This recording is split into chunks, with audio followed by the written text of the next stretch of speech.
Hello दोस्तों, आप सभी का स्वागत है हमारे YouTube channel Rajasthan police study में। आज हम आप सभी के लिए लेकर आए हैं मुगल साम्राज्य, जो राजस्थान पुलिस में आता है। तो देखिए, शुरू करते हैं मुगल साम्राज्य। मुगल साम्राज्य का वंश कौन सा था?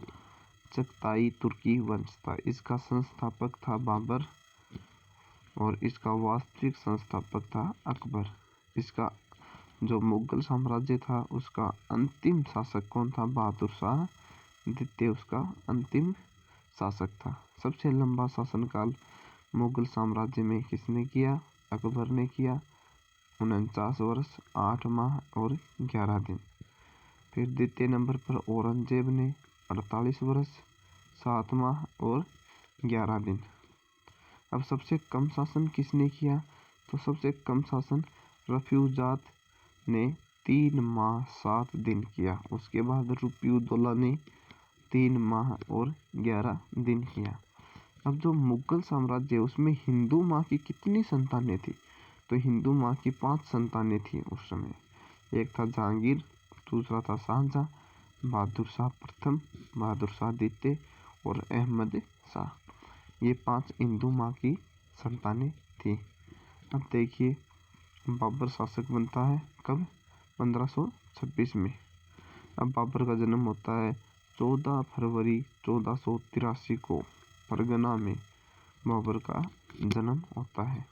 उनके पिता का नाम है उमर शेख मिर्ज़ा और माता का नाम है कुबुल निगार बेगम। दादी का नाम है आयशा बेगम। बाबर में 2 वंशों का खून था। कौन कौन से वंश का? एक तो उनके पिता थे वो तैमूर वंश के थे और माता चंगेज या मंगोल वंश की थी, इसलिए बाबर में 2 वंशों का खून था। बाबर 1494 ईस्वी में फरगना का शासक बनता है। उस समय फरगना की राजधानी अंदीजान थी। अब बाबर काबुल विजय पर आता है। काबुल विजय वह 1504 में करता है और बाबर ने 1507 में बादशाह की उपाधि धारण की। सबसे पहले किसकी उपाधि धारण की? बादशाह की उपाधि। बाबर ने जो तुलगमा पद्धति है वो उज़्बेकों से सीखी। बाबर ने तुलगमा पद्धति किससे सीखी? उज़्बेकों से। बंदूक चलाना उसने ईरानियों से सीखा और घुड़सवारी उन्होंने तुर्कों से सीखी। अब बाबर भारत पर आक्रमण के समय काबुल का शासक था। किसका शासक था? काबुल का शासक था। बाबर ने उस समय भारत में 5 मुस्लिम और 2 हिंदू राज्य बताए, जिसमें एक था मेवाड़ जिसका शासक था महाराणा सांगा और दूसरा था विजयनगर जिसका शासक था कृष्णदेव राय। ठीक है, अब आगे चलते हैं।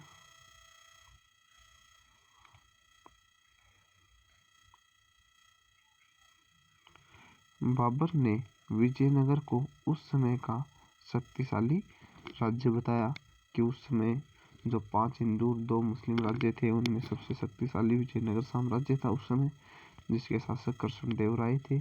बाबर भारत पर आक्रमण। अब बाबर ने भारत पर आक्रमण किए। सबसे प्रथम जो आक्रमण है वो 1519 में बाजौर और बेरा पर किया।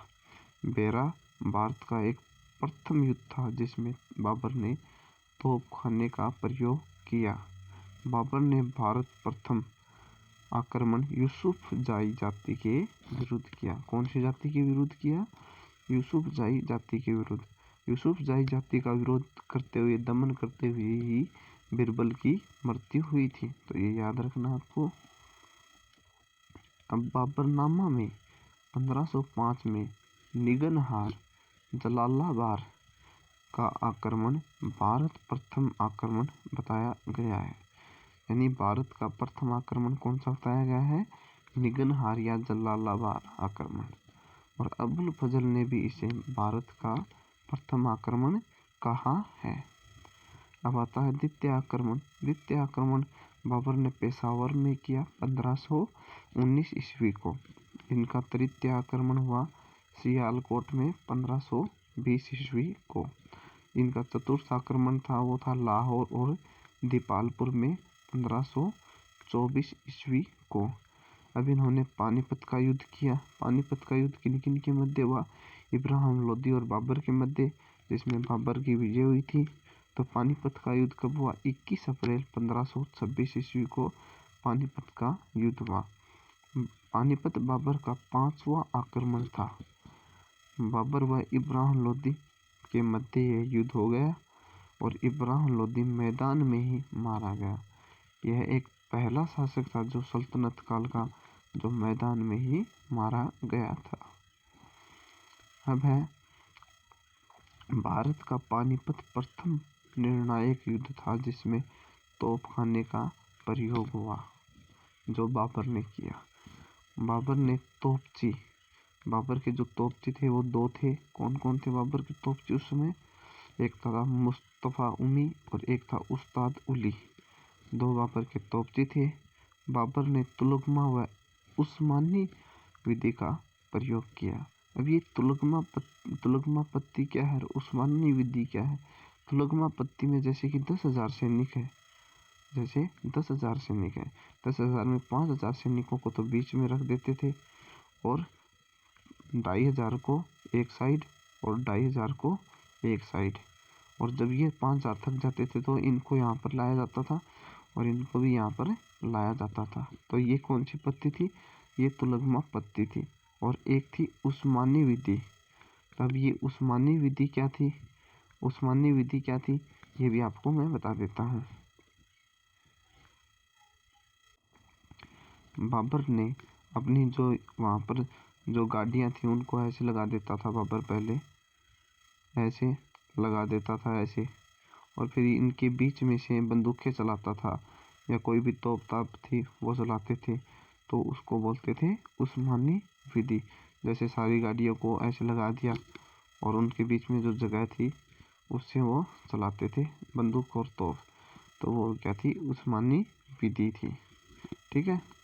अभी युद्ध विजय बाद बाबर ने काबुल की प्रत्येक जनता के लिए एक सिक्का चलाया। उस सिक्के का नाम क्या था? शाहरुख था। और कलंदर की उपाधि धारण कर ली। किसने? बाबर ने। किस युद्ध में? पानीपत के युद्ध में। ठीक है। पानीपत युद्ध में लोदियों का भाग्य फैसला हुआ। ठीक है।